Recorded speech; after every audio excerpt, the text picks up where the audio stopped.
لەم باخچەیەدا مامۆستا مانگانە راپۆرتی ئاستی منداڵەکە دەدات بە دایک و باوک.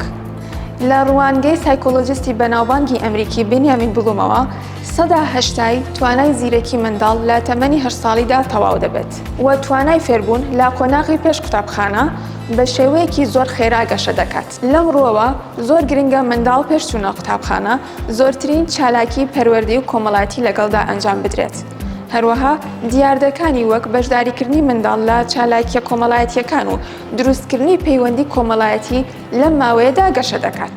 پێویستە باخچەی منداڵان وەکو دەرفەتێک تەماشا بکرێت، چونکە ئەو کێشانەی کە لە قۆناغی پێش قوتابخانەدا ڕێگریان لێ نەکراوە لەوانەیە کاریگەری نەرێنی لەسەر تەواوی ژیانی منداڵەکە هەبێت.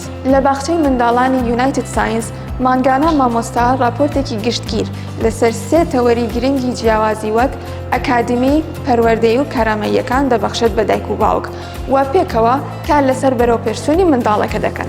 جێی ئاماژەیە ئەو منداڵانەی کە ئامادەکراون لە قۆناغی پێش قوتابخانە بۆ خوێندنی سەرەتایی سەرکەوتووتر دەبن لە قوتابخانە لە ڕووی ڕاهاتن لە ڕۆژانی دەستپێکی قوتابخانە، ئامادەبوون بۆ ئەرکەکانی قوتابخانە، توانای نووسین، خوێندنەوە، هەروەها پەیوەندی بەستن لەگەڵ هاوڕێکانیدا.